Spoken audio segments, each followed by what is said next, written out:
बिस्मिल्लाहिर्रहमानिर्रहीम, अस्सलाम वालेकुम, welcome to official Sadia Afzal. आज हम आपको इस वीडियो में बताएंगे इंडिया की और ख़ास तौर से मोदी की कंप्लीट आइसोलेशन की कहानी। इस वक्त मोदी खामोश है, मोदी कुछ कहना चाहता है लेकिन मजबूर नजर आता है। इस वक्त मोदी डरा हुआ है, अब कहीं भी पाकिस्तान का नाम नहीं ले रहा। क्यों? क्योंकि उनको ये यकीन हो चुका है कि हम पाकिस्तान का नाम लेंगे तो बदले में हमसे भी पाकिस्तान के बारे में पूछा जाएगा और फिर हमारी जो शिकस्त की कहानी है वो एक बार फिर से खुल के सामने आएगी। हमें दुनिया इस हवाले से सवाल करेगी और ताने मारेगी और हमें पाकिस्तान के हवाले से सब कुछ सच सच दुनिया के सामने रखना पड़ेगा। इसी में आफियत जानो कि खामोशी इख्तियार करो, खामोशी में ही सलामती है। पाकिस्तान का नाम जब तक नहीं लोगे तब तक तुमसे भी जवाबन पाकिस्तान के हवाले से कोई बात नहीं की जाएगी। और आजकल हर सफारती फोरम के ऊपर आपको यही कहानी नज़र आएगी।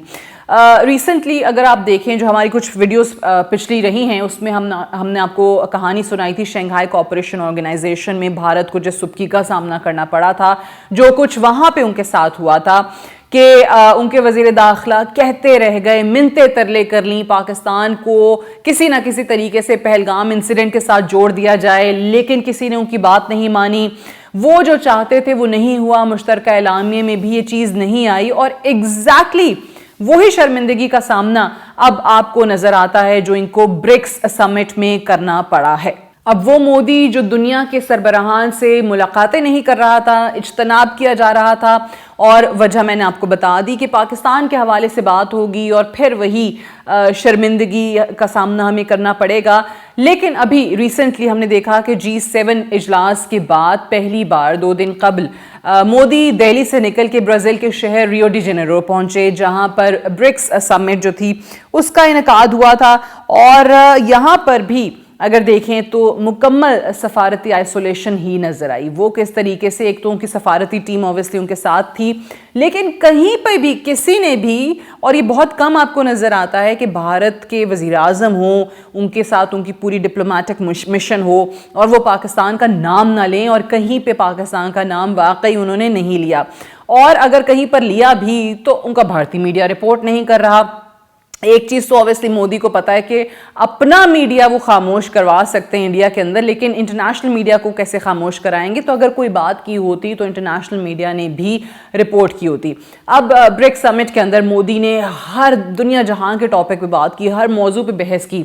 मिसाल के तौर पे आर्टिफिशियल इंटेलिजेंस पे सबको मिलकर काम करना चाहिए, हम भारत की सरबराही में रीडिफाइन कर देंगे ब्रिक्स समिट को और किस तरीके से ये दुनिया की किस्मत बदल दी जाएगी, ब्रिक्स ममालिक कैसे इससे फ़ायदा उठा सकते हैं, साथ ही साथ भारत किस तरीके से ब्रिक्स को एक नई सिमत में लाने की स्ट्रैटेजी इस वक्त अपनाए हुए है। और चाइना को तनकीद का निशाना बनाया रेयर मिनरल्स की आड़ में।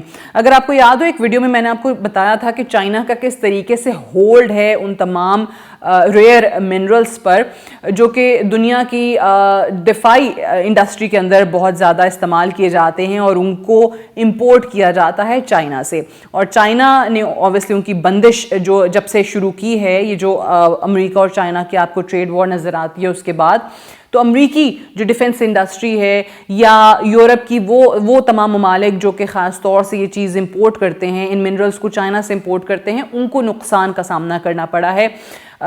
इस पे बहुत ज़्यादा बात हुई।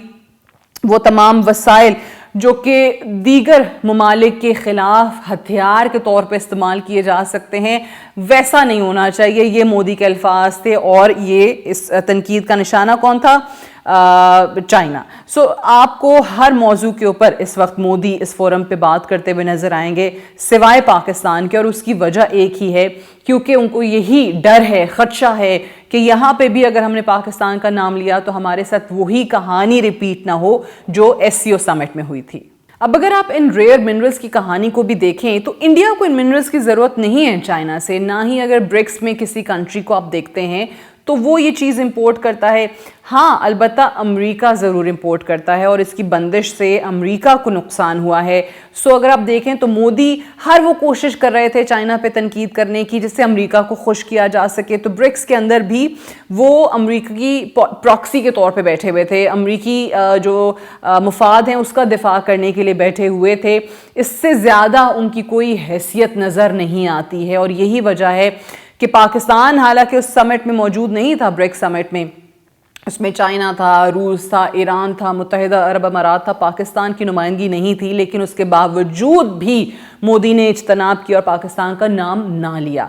अब ये सिर्फ इनके सरकारी तौर पे महदूद नहीं है कि पाकिस्तान का नाम नहीं लेना, इनफैक्ट मीडिया में भी इस पे ऐसा लगता है कि पाबंदी लगा दी गई है, लोगों को मना कर दिया गया है कि पाकिस्तान के हवाले से बात ना करें। अगर बात करेंगे तो वो बात आगे बढ़ेगी और आगे बढ़ेगी तो फिर वो जो इंडियन मौक़िफ़ है उसको धचका पहुंचेगा या उसके खिलाफ कोई बात जो है वो सामने आ सकती है। सो इसलिए खामोशी ही अपनाई जाए। अब इसमें चंद एक भारतीय सहाफ़ी जो कि सोशल मीडिया फोरम्स पे आपको काफ़ी एक्टिव नज़र आते हैं, मिसाल के तौर पे रविश कुमार जो हैं, वो ये कहते हैं कि जी ग़ुलामी की भी एक हद होती है और हम तो इससे भी बाहर चले गए हैं। हम किसी समिट में, किसी बायलैटरल मीटिंग में पाकिस्तान का नाम नहीं ले रहे, पहलगाम का नाम नहीं ले सकते और सच कहें तो हमें मना कर दिया गया है कि पाकिस्तान का नाम नहीं लेना।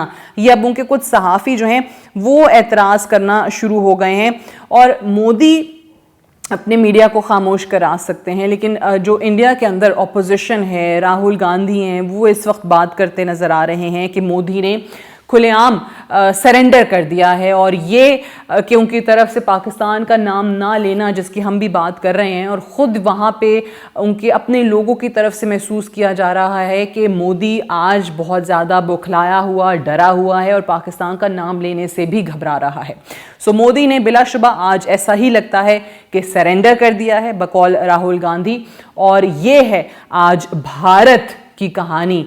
और ऑन दी अदर हैंड आप पाकिस्तान की बात करें तो पाकिस्तान आज आपको अल्हम्दुलिल्लाह एक बहुत बड़ी और एक ऐसी ताकत बनता हुआ नज़र आ रहा है जिसकी आवाज़, जिसकी बात और जिसका मौक़िफ़ दुनिया ना सिर्फ सुन रही है बल्कि मान भी रही है। Thank you so much for watching.